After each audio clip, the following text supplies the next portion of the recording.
Welcome to the ResearchWorks podcast, broadcasting live from the Oceania Academy of Cerebral Palsy and Other Childhood Onset Disabilities Conference 2026 in the beautiful city of Hobart, Australia. Join Dr. Dana Poole and the ResearchWorks team as we bring you an exclusive series of interviews with visionary keynote speakers and leading presenters, captured right here amid the groundbreaking discussions and innovations shaping the future of disability research and care. And we're back. I think as the episodes go along, I'll sound more unhinged, I think, a little bit. Marissa, how are you doing? I'm doing okay. It's so good to be here. The food is around. We are in the exhibition area doing wonderful interviews with people here at the conference. We're at Oceania 2026. And, we're getting our own personal curated conference program here. I am loving it. Isn't it wonderful? It actually, I feel like I've got this adrenaline in me right now. Like I could just keep going. I know at one point I will stop. I can see it in your eyes. No, it's been so wonderful. And even more wonderful is when we get to speak to friends, people that we see every now and then through conferences. But every time we connect, we pick up from where we left off. And it's just as invigorating and exciting. And today's no exception. Monica Toohey, welcome to the microphone. Hello, thanks for having me. So lovely to have you. I saw you in person at EACD in Heidelberg as we were just passing through, I think. No, it was really quick, yeah. But it was so good because before that, I'd only ever seen you online. So to see each other in 3D is wonderful. It's really nice, It's so good. The conference this year here in Hobart has been really wonderful. We've seen such great progression when it comes to early detection, early intervention, and you and your team have been so instrumental in being part of that. It must be so amazing to be part of a team that's just striving forward and just like there's no stopping you. Yeah, absolutely. I'm definitely walking in the footsteps of giants, as they say. I feel really lucky to be working with lots of these really amazing people. It's wonderful. Yeah. And they are just, we've spoken to them, we love them. They are so encouraging, so generous, aren't they? Yeah, we say that all the time. It's really, I feel really lucky to work in such an organisation like that where everyone's really supportive and genuinely really encouring. And there's a mission, there's no competition. There's a vision. We know where we need to get to. And everyone has this passion. That's what I love. Yeah. And you feel it, you sense it when you're chatting to people like yourself. Yeah, I can spot them around already, like all being here to encourage you, Monica. I love that. I'm trying not to look at them. Well, the title of this presentation is part of a bigger piece of work that we're looking forward to from a publication perspective. But again, this is why conferences are so great. So you get to hear information really early on. So this is titled The Hammersmith Infant Neurological Examination, or the HINE, Findings in Infants with Hemiplegic Cerebral Palsy from 3 to 24 months. That sounds like a really big piece of work already. Yeah. Why did you decide to go into this particular area, Monica? Yeah. So I guess we have got a really great set of data that we're, kind of sitting on at the moment from the GAME trial. And we're really interested to look at some of the different subgroups of the participants in that trial and really to help us understand a bit more, because now we know their 2-year outcomes and we're doing some of the early detection, using some of those early detection instruments with them early on. And what can we sort of, go back and see about who was different and who was similar and what are some of those trends that we can kind of go back and pick up on. So that's so great when you do a really, really big study and you do collect a lot of outcomes. You report on that your main finding, your hypotheses, but there's a lot more that you can delve into. It's so rich, isn't it? Yeah, we're really just learning a lot more about babies with CP from having studied them. Even though we were testing an intervention, we did a lot of assessments along the way and just learned lots of things about working with these babies as part of a really big group. Yeah. And I think that's why this field has come along so fast, this implementation side of things that we've been talking about. It really has come in leaps and bounds. It's become a real pillar to look to in terms of that time period of knowledge to translation, right? Yes. It's very real and very tangible. So, okay, so let's go through the main objective of this particular paper. So how would you describe that in its entirety? Yes. So we were really interested in the infants with hemiplegic CP because they are a really tricky group to diagnose early, because they often, if we think of the three kind of gold standard tools that we use for early diagnosis or early detection of CP, one is early imaging, so particularly, cranial ultrasound, but particularly MRI, term equivalent MRI. And a lot of the babies with hemiplegia have had term equivalent MRI.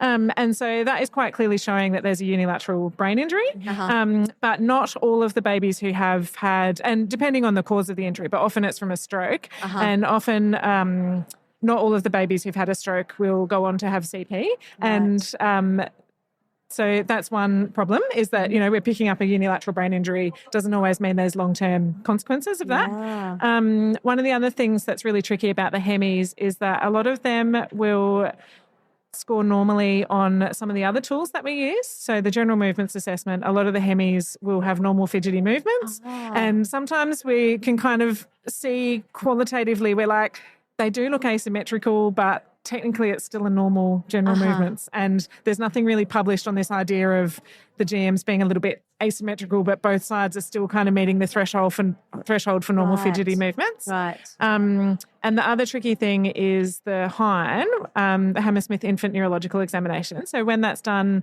at 3 months, in that sort of early period, again, a lot of the hemis, and even over, to 12 months, a lot of the hemis are still scoring kind of above the cutoffs that we know are predictive of CP. And so they kind of are a really tricky group that we think, okay, you've got a unilateral brain injury. We're still not great at kind of being able to diagnose it super early. Yeah. And traditionally, have children with unilateral CP been getting diagnosed a lot later? Is there a big disparity in that? Yes, often later, because they tend to have less motor impairment, and so it's less obvious early on. Less motor impairment, and there are also a group of kids with hemiplegia who don't have any neonatal detectable risks. And so also some of those infants, it's not until kind of 6, 7, 8 months that their parents or someone start to notice, they're using one side more than the other. So they're a tricky group to pick up. And is that where the high comes in? Because obviously the high, you wouldn't apply that until much later, because what's the context of that? Yeah, so you can do the high from 3 months. Right. As there's been a bit more work done on the predictive validity and different cutoff scores, probably a better age to do it is from about 4.5 months. Sure. Again, because the things that a baby needs to do in the high is lots of picking up toys, holding, manipulating different toys. Yes. And 3-month-old babies aren't really doing a lot of that. Yeah, and so so what they're doing early, really, really early, like that, may not be as... Sure. And you wouldn't normally routinely apply the high as part of that early screening process. It's usually not one of the initial assessments. That's right. Yeah, you would usually do other things and then think, this baby's looking a bit asymmetrical. And then let's you refer go them there. to an OT or someone who's high trained. I get it. Yeah. Okay. All right. So from all of this data, of which there was a lot of data. Yes. So you looked at children with hemiplegic CP at 2 years, of which there were 100 that were included in this analysis. Yes. It's no small number. No, it's a really big number, it's actually. a really decent number. Yeah. Okay, so with them, you completed the HINE at the baseline, and maybe talk us through what that all looked like then in terms of what you found from the HINE. Would that be a good place to go now? Yeah, great. Yeah. So all the participants had a HINE done at baseline. That was sort of one of the criteria for inclusion into the study. Mm-hmm. Again, some of these infants didn't actually, the HINE was not, they didn't meet the criteria on the HINE. It was probably on imaging and GMs or, Sure. So we did baseline for the game study was the infants were 3 months to 6.5 months. They kind of had to be at the age where we could do fidgety GMs, but before 6.5 months, because we wanted, infants early, having intervention early. And so we kind of had to have a cutoff somewhere as to what was early. Yeah. Right. And one of the baseline assessments was the HINE, and then that was repeated, 12 and at 24 months. Great. So I'll go through what the results were. So at baseline, it was a score of 55 was the median. Yep. And then at 12 months, 65.5. And then at 24 months, 65.5.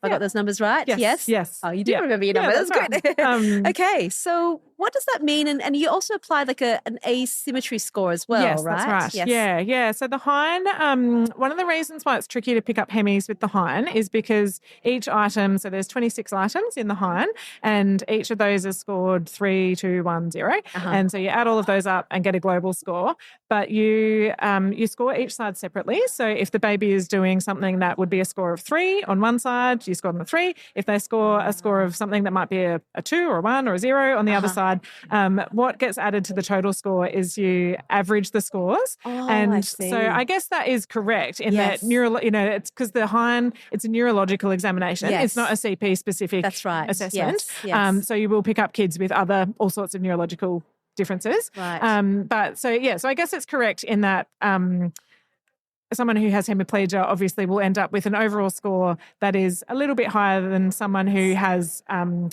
quadriplegic distribution where, all 4 limbs are involved. Neurologically, there's a lot more differences. Yes. But what we tend to find is that, then this global score it smooths out the gap between the affected and the unaffected side. And so what you also do when you're doing the HINE is if I have marked 2 things differently, one side to the other, you would mark that down as an asymmetry. And so then you count up the number of asymmetries. And there's been a couple of papers looking at the asymmetry score in the HINE and is that predictive of hemiplegic CP? Because we end up with this problem that, they're often scoring above cutoffs for CP. Yes. And so is the number of asymmetry is significant. Right. And so your asymmetry score went from 5 at baseline to 8 at 12 months. 8 at 12 months, as well as 24 months. What does that actually mean? What do all those numbers mean in terms of interpretation? So I guess we, in a lot of these children, we are seeing some asymmetries early. Yeah. So 5 items out of the 26 showed a difference in performance between left and right. And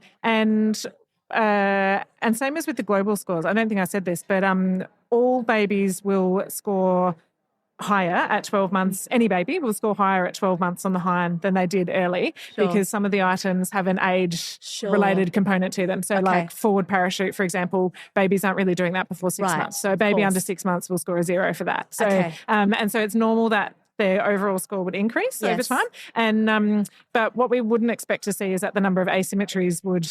Well, firstly, that there would be a significant number of asymmetries. Yes. And secondly, that the asymmetries, if there's any kind of early on, that at 12 months we wouldn't expect a baby to show any asymmetries. Right. Yeah. And so, and so it was actually interesting that we found there was that, we expected to find an increase at 12 months, but then that was kind of fairly stable from 12 to 24 months. That was sort of a new finding because there's not really any longer term data on the HINE between 12 and 24 months. Why do you think that is? What do you think accounts for that? So that was an interesting finding.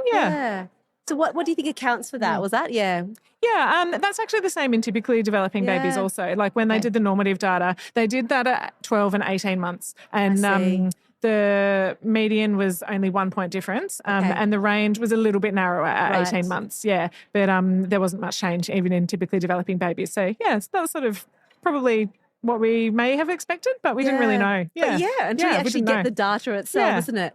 Yeah. That's the fun thing about looking at data sometimes, isn't it? I mean, I do love qualitative, Ash. I do love my qualitative. But it is wonderful to look at the data with just that real exploratory mind and to actually just follow where the data takes you to understand what that is. And when it confirms your thoughts and your hypothesis, that's wonderful. If not, it just challenges you to think about things differently. And some of this numbers probably reflects what we see clinically, that, it is harder to see an asymmetry earlier. And then over time, the asymmetry becomes more obvious. So in the land of early detection and using the HINE, particularly for hemiplegic CP, what do you believe your results contribute to, and what does this all mean, I guess? I think I think some of the really key things were that we could actually see an asymmetry early. Some of the really interesting things we found were when we kind of split the group into children who were GMFCS level 1 and children who were GMFCS level 2 at 2 years, so their 2-year classification. At all time points, the global score and I think the asymmetry score was only significant at 2 years, but the global score was significantly different between those groups at each time point. And we were seeing when we separated them, the children who went on to be GMFCS level 1 had a higher score than children who were GMFCS level 2. And so that could give you some idea a little bit earlier as to their prognosis of their motor function. Yes. And I think what is unique about that is a lot of the studies looking at the HINE to predict motor function are just separating between ambulant and non-ambulant CP. And for hemiplegia, that's not terribly useful because 95% of children with hemiplegic CP are GMFCS 1 or 2. Yeah, that's right. So, when you said that just then about GMFCS 1s and 2s when they were 2 years, when you said there was obviously a different, was that in their overall score or in their asymmetry score? Yeah, so in the global score, it was different at all time points. And same for children's mini-max level as well, actually. I haven't talked about mini-max. So at all time points, the global score was different. The asymmetry score was only significantly different at 12 months for GMFCS level, between GMFCS level 1s and 2s. But for the mini-max, the asymmetry score was significantly different at each time point. That's really interesting information, but so helpful, really, isn't it? When you're thinking about, I don't know, I just automatically think about our early intervention strategies. You know, there is a difference between those levels and when you might introduce, you know, these interventions. Because, okay, classically, a lot of people will be wanting to work on, get them up, you know, walking. But actually there could be a lot of things you'd be wanting to look at from an upper limb perspective and getting them engaged much earlier than we would otherwise think. Yeah. And I would say too, you know, like I'm a physio, but I see that upper limb function really affects someone's gross motor development. Absolutely. If they're having trouble pulling to stand, if they're having trouble, you know, crawling and doing a lot of those things. That's right. And getting those supports in place early. I think that's ultimately, that's why we want to detect and predict earlier so we can get in there with our tools earlier. That's the absolutely. whole idea of it, isn't it? Yeah. And I think too also, you know, some of those things where you're like, oh, do I just wait a bit longer? They might walk, or actually, should I give this kid a walker so they can be doing lots of walking? And so it might help you kind of, you know, make some of those decisions a little bit, or help not make, I don't think anyone should get a score and make a decision based on that. But, you know, it might give you a little bit of an idea as part of your decision making. Yeah, absolutely. Yeah. Were there any surprising results to you here? Was there anything that really popped out to you that you're like, just wasn't expecting that? I don't think we're expecting to see such a difference between the groups, especially at 3 months. That was really quite an interesting finding. And in the mini-max particularly. And there's been no data looking at the HINE and 2-year mini-max function, so we didn't know anything about that. So I think that was really interesting seeing, like the mini-max particularly, they were 2 really distinct groups. Isn't that fascinating? So that was really interesting. And I think, you know, everyone's working in resource-constrained situations and things like that. And so, you know, if someone's scoring a bit lower on the HINE, I would be, you know, really pushing more for those ones to be, you know, if you've got to make a decision about who or who doesn't, you know, get bumped up a waiting list, or, you know, really gets things, you know, OT, please see these ones, you know, because often it's physios sort of involved in that early detection, a little bit more than OTs for no good, you know, no particularly good reason. But that's the value of the multidisciplinary team, and that's the value of, you know, these assessments, these classification tools. They're really, really useful and helpful for us to start framing our thinking about what our resource allocation is going to look like. And, you know, I think originally everything we've done has been quite blunt. We're increasingly trying to get to more precision, aren't we? Yeah, that's right. And I think, I mean, the HINE global score is a reasonably blunt instrument. And so I think I'm always encouraging people when they do a HINE to really look at the pattern of scores. Sure. And, you know, like I talked about, like mathematically it kind of minimises the effect of the affected side. But even things like we did a couple of, like, some of the things we looked at for this were we picked out the items that really look at upper limb function and the items that really look at lower limb function. And again, they showed a really stark difference between GMFCS 1s and 2s and mini-max 1s and 2s. And really interestingly, the items that just looked at the arm over time didn't really change in mini-max 2s. So how we assess them at 3 months didn't really change over time.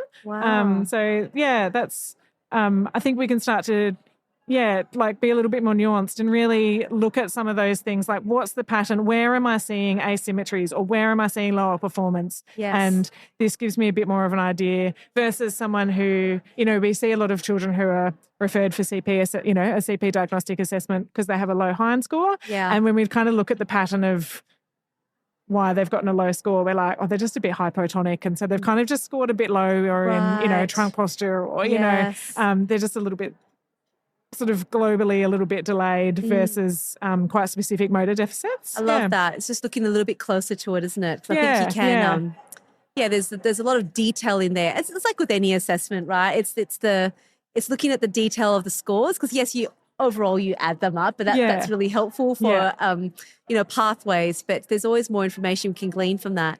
Yeah.